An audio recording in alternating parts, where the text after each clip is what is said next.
Thank you, Dr. Che, for the introduction. Good afternoon, ladies and gentlemen. My name is K.W. Park from Seoul National University Hospital. I'm going to talk about complex MR. So let's start with the how to define complex MR. So it could be an MR with multiple etiology. It may also be a combination of primary MR and secondary MR. It may also be a case where there is a concomitant non-mitral valve disease, such as severe AS or severe TR or RV dysfunction, etc. However, for the sake of today's talk, I'm going to limit the definition of complex MR to situations that make the mitral TEER procedure challenging. So what makes the mitral TEER procedure challenging? First is a challenging anatomy, such as a large coaptation gap, wide jet, commissural MR, etc. There is also puncture issues because puncture is the most important step in mitral TEER procedure. So a patient with huge LA, somebody with a very small LA, a bulging septum, or prior surgery or patch closure. There's also different functional MR subtypes. As you heard already, atrial functional MR versus ventricular functional MR. Also within ventricular functional MR, there's a proportionate versus disproportionate. And then also always the procedure becomes complex when a complication occurs, such as SLDA. And then also there are some emerging indications of mitral TEER. So regarding anatomical suitability, anything to the left suits repair. Anything to the right is more for replacement. For mitral TEER procedure, the ideal patient are patients on the far left here. Anything to the right would be considered a very complex case for mitral TEER. So central pathology A2P2 without any calcifications and with plenty of valve area would suit a mitral TEER case. We know from previous studies that there is a certain number of patients that have a risk of inadequate MR reduction, and these are patients that have prolapse like Barlow's disease, bileaflet prolapse or flail, significant secondary jet, severe leaflet degeneration with large gaps, and etc. So these are patients that have complex situations. So let's start with the challenging anatomy. So this was a case done by Professor Kim from Severance. So he actually aborted this case because of the huge gap, could not perform the TEER. So after several days of aggressive diuretics use, you can see that the coaptation gap was significantly reduced. The next case is from one of our colleagues in Japan, Takashi Matsumoto. This was a functional MR case where there was a very, very big coaptation gap. Over 7 millimeters. So in this case, he had to use IABP to successfully clip the MR. This was a case from our center, 86-year-old male. The patient had a very, very big coaptation gap. And when we use diuretics, the patient creatinine started to increase without much urination. So we had to put the patient on ultrafiltration with the vasopressor support to reduce the gap to about 5 millimeters before we could do the procedure. And even with this, it was very difficult to grasp the two leaflets concomitantly. So we grasped the posterior leaflet first, and then we swept anteriorly to grasp the anterior leaflet. So in cases with large gap, pre-procedure optimization of the hemodynamics using diuretics or hemofiltration is important. You can use low tidal volume ventilation or stopping ventilation. Also high PEEP, use of vasodilator and diuretics during the procedure can help. Also, some people use rapid pacing and ATP infusion to reduce the diastolic phase. And then also, if all else fails, we can consider independent grasping. Second is a commissural MR. As you already heard, A2P2, the orientation should be 6 o'clock to 12 o'clock. Anything lateral or anything medial, A1P1 or A3P3, the orientation has to be slightly different, like 1 to 7 or 11 to 5. However, if it is in the commissure, then it becomes much more complex. So MTR for commissural MR, we have to try to avoid long arm clips because it can get entangled. So XT or XTW is not preferred. Regarding perpendicularity or device orientation, we cannot have a fixed equation like 6 to 12 o'clock. It has to be based on what is the prolapsed segment. The commissural jet should be treated and make sure that there is no residual jet If it's a medial, then nothing more medial should not be a jet more medially. So the device has to be positioned to prevent the residual jet. If there is, in rare cases, a residual jet, then we could consider, in rare cases, a vascular plug. And also we have to be careful to avoid clip entanglement. So go into the ventricle in a closed status and just open right below the leaflet, and then avoid excessive movement in the LV. So this is a case from Shunsuke Kubo. So this is a case of a very medial, posterior medial commissure MR, A3P3. So in this case, you can see that the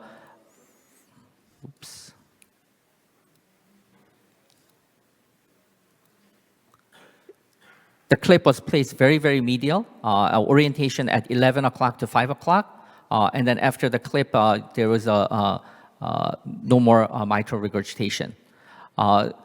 When putting in the clip in the medial section, you have to make sure that there is no residual MR more medial to the clip. So once the clip is implanted, there should be no residual MR on the medial side of this commissural MR clip, if it's on the medial side. Next is puncture issues of huge LA and small LA, etc. I'm going to skip these slides because we already saw that we need to have a good puncture. We need to puncture posteriorly so that we can move the device medial and lateral. For primary MR, it has to be a little bit higher. Secondary MR, it can be a little bit lower. Also for medial side, needs a greater height. And for lateral side, you can have a slightly lower puncture site. So this was an 84-year-old male that had atrial fibrillation with the severe MR, so atrial functional MR. The problem with this patient was that the LA was very, very huge, near 100 milliliters. So what happened was when we tried to do the puncture height was too high. It was 6.3 at the first attempt. And even if we went very inferior and even more anterior, then still the puncture height was about 5.5 centimeters. So in order to lose height once you are in the LA, we had to use a lot of plus knob and then counterclock of the SGC. And then also we had to release the M knob to get the clip oriented. What about the small LA? In this case, it was a 3.7 centimeter. So in this case, there's two methods. One is the PAM method. The PAM method is to take the guide posterior and then use the A knob to bring it back anteriorly. And then because it will have a lateral deviation, using the M deflection to centralize the clip. This is called the PAM method to try to get more height in the LA. Also, we usually use right femoral vein access. However, in certain cases, using the left femoral access gives you more height. And in order to do this, you have to give a secondary bend on the curve of the Also, there is situations where if there is a very elevated LA pressure, the bulging septum is very severe. And so in these cases, it is very difficult to puncture. It's like in Korean, they say sotukong. So it's like a very elevated, like a mountain. So very difficult to do puncture in these cases. Also, if the patient had had a ASD patch closure or has a very thick fossa ovalis, then it is almost impossible to use a conventional needle to puncture. We need an electrocautery needle or puncture wire, electrocautery puncture wire needle. However, these are not available in Korea at this moment. Next is functional MR. So we heard already that in terms of response to tear, the disproportionate ventricular MR responds the best to tear. However, there is less evidence evidence is limited in the atrial functional MR. So we really don't know what the role of tear is in these patients, especially in atrial functional MR. Also, atrial functional MR not only has just the regular type, which is isolated annulus dilation, where it's a dilated annulus on both sides. So usually the jet is central. There is also another subtype called the atriogenic hamstring, where the posterior leaflet, there's a hamstring, and so the MR is very eccentric. And in these cases, we know that the technical success is less, and also the reduction of MR after procedure is reduced, so worse outcomes after atrial hamstring MR. So this was a 75-year-old patient, had a combination of both ventricular and atrial functional MR, had a history of MI with atrial fibrillation, and then also had reduced ejection fraction. The patient had a wide jet. So in this case, we had to put in 2 clips. So the first clip was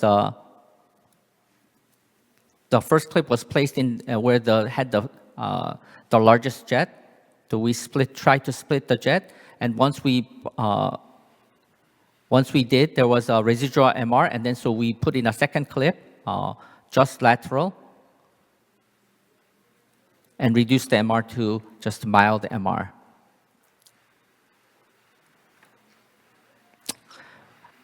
Next is when a complication occurs, such as SLDA. So this was an 87-year-old female with the atrial functional MR. There was a P2 prolapse, and then also concomitant functional TR in this patient. Also some coaptation gap. So in this patient, we tried to clip this with 1 clip. If you look at when we did the clip, we had some difficulty trying to get the posterior leaflet on the clip. However, we thought we had a good grasp here, but actually, if you look carefully, it's actually slightly curled inside. So I think we should have probably it and then recaptured. However, we deployed the clip, and this is what happened after we deployed the clip. You can see that the clip SLDA occurred. So we had to try to put in another clip. We tried to stabilize this by putting a clip to the lateral side. The problem was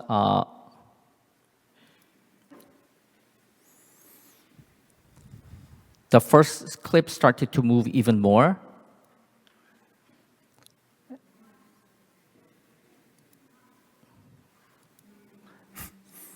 And it was very difficult to get the correct position of the second clip. And the first clip was moving a lot more than it was from the beginning. So we had to invert and come back out. And so what we decided to do was go very far lateral and then insert the clip and then bring it medially and then to stabilize the clip. And so this is what we did with the clip. And we were able to stabilize the first clip that had SLDA. So finally, there's some emerging indications of TEER. There's only some case reports or case series, but there are some evolving indications such as for post-MR and then also for systolic anterior movement in hypertrophic cardiomyopathy. So in acute MR, the LA does not have the time to adjust to the pressure. So the LA is very small. Even in these cases, if it is not feasible to have medical treatment in these patients, reducing MR using the mitral TEER has been shown to have some benefit in a case series. Also, the systolic anterior motion of the mitral valve can result in mitral regurgitation in hypertrophic cardiomyopathy patients. So you can see the systolic anterior movement with the MR in this patient. After clipping, there was a reduction in MR in this patient as well. So in summary, Several factors can lead to challenging situations in mitral tear cases. Large coaptation gap, wide jet, commissioner MR are all challenging situations. Septal puncture is key, but sometimes we can encounter very large LA or sometimes very small LA and thick fossa, etc. Also, atrial functional MR, especially the hamstring type, is a complex treatment dilemma. We really don't know whether mitral tear has a role in this subset of functional MR. Complications such as SLDA always pose complex situations, but we need to stay calm. There are several emerging indications for MTEAR, including post-MI acute MR and MR in hypertrophic cardiomyopathy. Thank you for your attention.